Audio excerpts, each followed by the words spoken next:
So when are Spurs actually going to sack Ange Postecoglou? Because he's been poor now for well over a year with Spurs. Obviously in the 23-24 season they started it really, really well.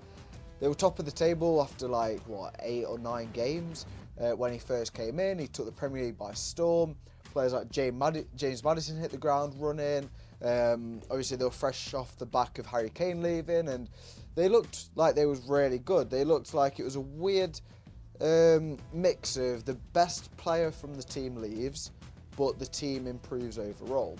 But it hasn't panned out that way at all, because obviously Richarlison started up front, or Heung-min Son did last season, or even a bit of Brennan Johnson, and it hasn't, materialised into being a system that fully worked. This season, Spurs, mid-table mediocrity at best, not pushing for Europe at all. After Spurs had a poor start in the first month or so, Ange Postecoglou came out and said, "Mate, I always win a title in my second season. I always win a trophy in my second season." And to be honest, I saw that interview and I was like, you know what, Ange? I love the confidence. You're a cocky bloke. You're pretty easy to dislike. I don't know whether it's the Australian twang or the overconfidence or, a bit of everything. But I was thinking, the confidence should run through to the players. Players like Maddison, Kulusevski, Romero should really be inspired by that. And that's not how it's gone at all. And it's been sad to see, because some of these Tottenham players are really quite likeable. Heung-min Son, I enjoy him as a player.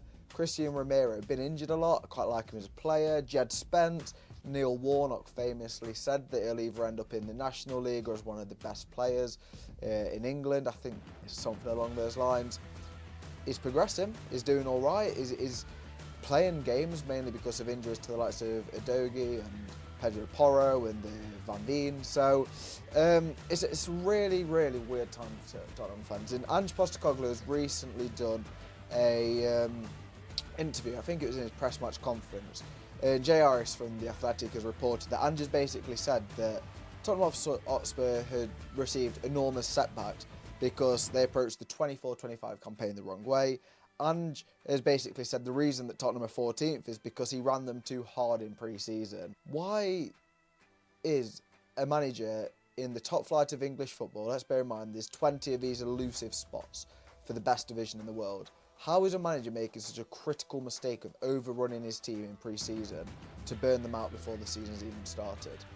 How does a manager at the start of the 23-24 season have such an amazing start of what was, 8, 9, 10 games? It might have even been less. Memory might be serving them wrong. And all of a sudden they sit 14th in the Premier League, close to the relegation zone and do the top of the table. They've had a lot of injuries this season. I'm well aware of that. There's been times where it's been Archie Gray, Jed Spence, Ben Davis and Dragusin, or, a mixture of what I've just said. A player like, is it Bergvall in centre midfield? He's had to come in clutch a bit at times. He's only about 19, 20 years old because of injuries. But I feel like Spurs have a much better team than the media are giving them credit for. I feel like Heung-min Son's been fairly consistent this season. They've either had Solanke or Richarlison available. On the right wing, it's either been Brennan Johnson or Kulusevski. In midfield, Maddison's been available for at least half the matches. Bissouma's been out injured. Archie Gray's been available, but obviously been pegged back to centre-back. Pape Sarr, Bergvall. They've got so many good players I'm listing off. The main thing that I want to really point out is Thomas Frank's Brentford sitting above them. Bournemouth with Iraola are way above them. Hertzler, 34 years old, with Brighton, a worse team than Spurs, sit above them. Manchester United, the biggest crisis club in England, aren't too far ahead of them. They're on about a level par, but they're not too far ahead. I feel like as poor as this season has been for Spurs, the media really hasn't been hyping up to be as bad as it is. Europe, they don't look to be standing much of a chance. England, there's no chance of them getting anything this season. No Europe's coming. Alongside that, the FA Cup, they're knocked out of it. A team like Crystal Palace has made it to the semi-final. It's probably going to be Man City who win it. We all know that. But Tottenham Hotspur sit on 34 points, the same as David Moyes, Everton. And Everton were a real crisis club at one stage. I feel like they were sat in the bottom 3 until Dyche got sacked. And then obviously David Moyes has come in and he's done a great job with them. But being sat on points with Everton, a crisis club, and West Ham, excuse me. He is sat on point with West Ham as well. Another crisis club who's had to get rid of their manager. I feel like there's a lot of good managers who could come in and do a much better job than what Postecoglou is doing. I feel like if it wasn't for the fact that he had such a great start to the 23-24 season, he wouldn't still be with them. And Daniel Levy has pumped millions, hundreds of millions, into the new Tottenham Hotspur Stadium, the new White Hart Lane. I'm going to that in the summer to watch a band there, and I'm really excited to experience that. But why is it that he's pumped so much money into the stadium, pumping a lot of money into the playing squad? Solanke was about, 40 million? Archie Gray was similar money.